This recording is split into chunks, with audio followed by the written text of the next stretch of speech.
Welcome back, friends. It's the season for all things asparagus, but what makes a good when I saw the segment, it just said it's the wonderful world of asparagus. I thought only you could pull this off. Please welcome the queen of asparagus, the one and only foodie queen, Stephanie Hansen, everyone. I figured if I could come on your show and fold napkins, I could talk a little bit about asparagus. That was one of the best segments I remember I said there's been 6 bad seasons. That was not part of, that was a wonderful segment. I love that one. Okay, we're gonna have fun with asparagus too. Do you like asparagus? I love it. We were just talking about it.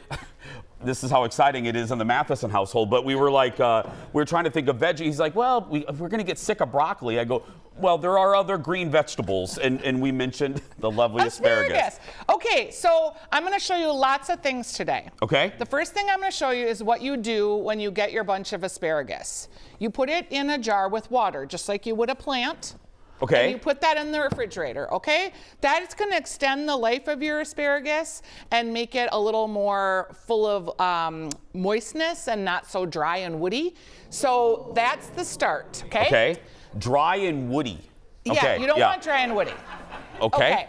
Then you're getting ready to prepare your asparagus, and you don't want these dry, woody ends. See how they kind of look like they're dry? So you just snap those off, okay? Do you, and then you, I have heard, and you kind of just confirmed that, the general rule is you just snap where it snaps. I mean, what you snap, and where it ends is where, that's where God wants it to snap. That's exactly right.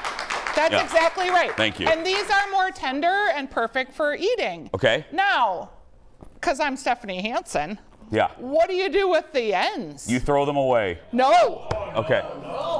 You make a delicious asparagus ends soup. What? It is made with the ends of the asparagus. Okay. And after about 4 bunches, I have enough to make soup.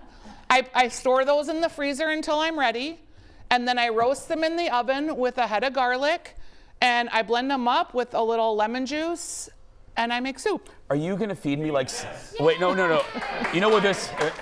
No, here, you take the spoon. I don't want to feed you like a baby bird. This reminds me of that scene in Sex and the City, the movie, where Samantha feeds Carrie after Big leaves her at the altar. Well, I would do that for you, but we're on TV. Okay, all right, here we go.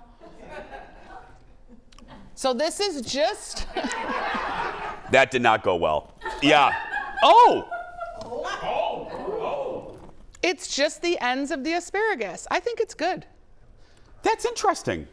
Yeah. Interesting's good. Yeah, that's good. I mean, I've just never... It's very light. It's very refreshing. You can serve it cold or warm. Little salt and pepper, maybe. I was just going to ask if that should be, if we should do that cold or hot. It can go either way? Yeah, either. Yeah. Are you tasting it yourself? Uh-huh.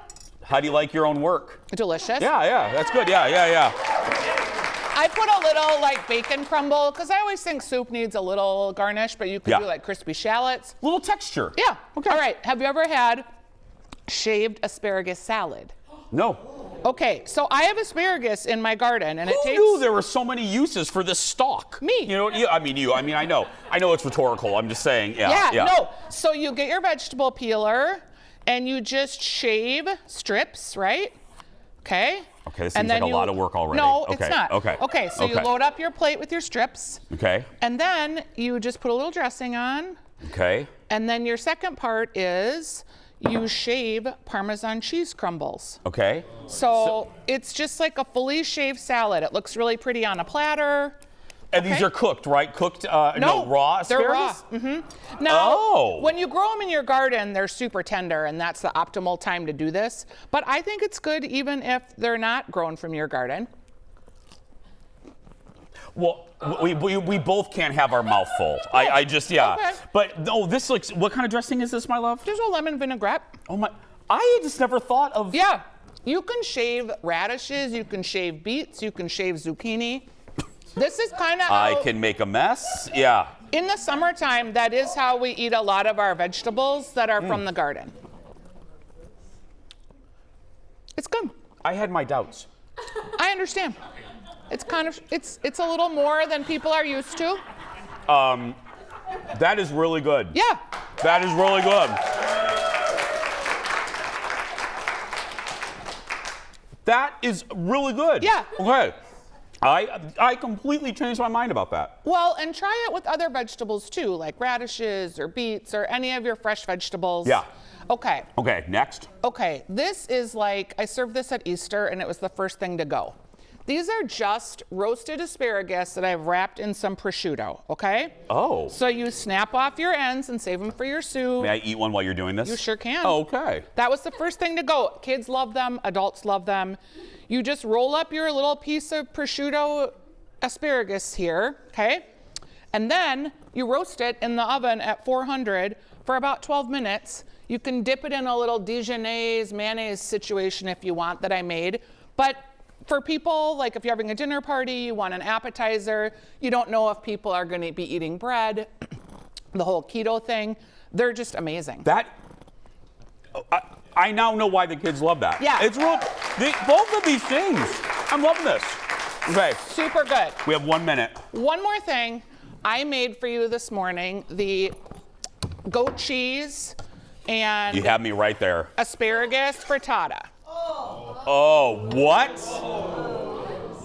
Oh, my This goodness. is just an easy way to use up asparagus or any dribs and drabs in your pantry. Okay. You roast the asparagus a little bit and then you put them in this little dish here. And this is like, again, you can eat it cold or hot. It's good for picnic season. You can wrap up little pieces in wax paper and take on a picnic if you're feeling very Martha Stewart-y. And when aren't we feeling that way? Yes. I mean, me never. Every day. Every day, I love her. We're not done with Stephanie. By the way, these recipes will be on Stephanie's site, and we'll post this whole segment on our socials as well. She's answering your questions when we come back. Back in a moment, everyone. Do you ever make frittatas? No, never. So easy.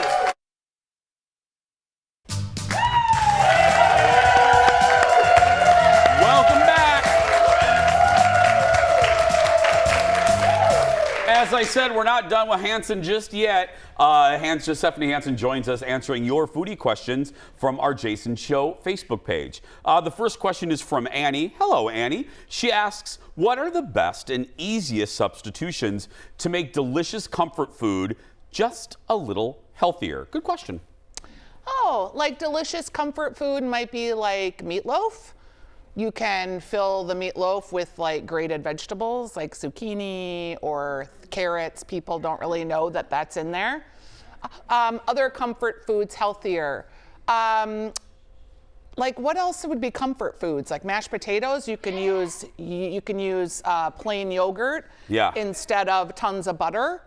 There has more protein in that. It has a little tangy flavor, kind of gives you that sour cream vibe, but it's got a lot more healthy fats than bad fats. Yeah, I've always, the yogurt butter substitution when you're making stuff, that's a really easy way to cut down a few of the calories and helps the cholesterol. And cauliflower too, cauliflower crust, for comfort food pizza wise, they're getting better. I'm still not sold on cauliflower crust pizza, but there's some decent ones out there. There is one I want to try that I've heard is pretty good, but I haven't yet, so I won't say it until I do. But also, you can grind, this is going to be a weird one, but you can blend up cottage cheese and use that to make like a creamy pasta. I'd rather eat dirt. I know. Yeah. I know you're not a cottage cheese person, but if you want to substitute some cream, try some blended cottage cheese. Okay. I will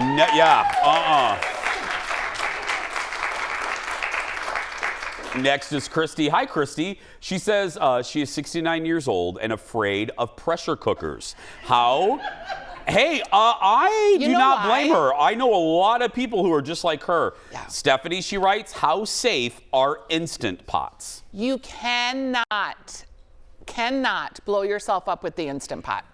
It is not possible. Well, there is the quote of the season. Yeah, there we go. Yeah. There are safety features that are built into your pot. Now, the reason she's nervous is because people her age or people like our grandma's age were using those old pressure cookers that you put on the stove, and those tops would blow off. So it was not a safe situation all the time. So if you have an Instant Pot, you're set. If you're using an older pressure cooker that was your grandma's or something, yeah, you have to be extra careful. But Instant Pots, you're good. There's safety features built in there. You'll get an error message. It'll turn itself off. You're fine. It's good. And if you're newish to our show, I'm sitting next to the queen of Instant Pots. So if anybody knows, I mean, if anyone would have been blown up by now, it would have been her. You know what I mean? Okay. And she is safely sitting right here. Yeah. It is true. And we have a Facebook group called the Weekly Dish Instant Potters. Yeah. There's like 12,000 people there and a bunch of bots that I try to ferret out. But you can go there and get tons of recipes. They talk about how to clean them. It's a fully supported group of Instant Potters just like you, so you can try it. Next, from Rachel. Hi, Rachel. Rachel wants to know, hey, Stephanie, I want to make a perfect BLT. What's the best tomato to plant in my garden? That's a great question for the season. Okay, first of all, and I don't know if you can get this in Seattle, but I hope you can. Newski's bacon is, let's start with the bacon, because I think that is the defining aspect of trait of a BLT? Yeah, so Newski's More than the bacon, bread, my love? Yeah, actually I do, because I don't want a greasy, thin, flabby piece of bacon. I want a thick, crispy slab that's almost like a plank that's going to stand up to the tomato and the bread. Yeah, that's a great point. Okay, so Early Girl is a good one because it's not full of lots of seeds. For like, it's not super tasty, but it holds up well in a sandwich. For just solid taste, go with an heirloom brandy wine or any of those really juicy, drippy, delicious tomatoes. They're not gonna like make a sandwich that's gonna look pretty when you eat it because it's gonna fall all over. But taste-wise, it's gonna be amazing. And consider doing a deconstructed BLT. Like, so make it on a salad plate.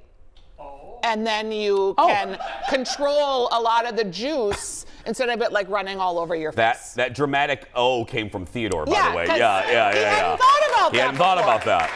But you know, you can have a crispy bread crouton, you can have the lettuce on the plate, you have your crispy bacon crumbled up, and you can really like slice your tomatoes then, and it looks really pretty on a platter. It's just then you drizzle your mayo over and you're all set. Perfect. Give it up for Steph, everybody. Thanks for all your questions, by the way, everybody.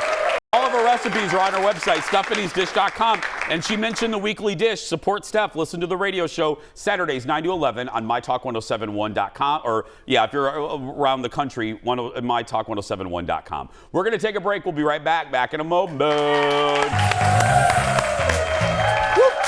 I'll help you out.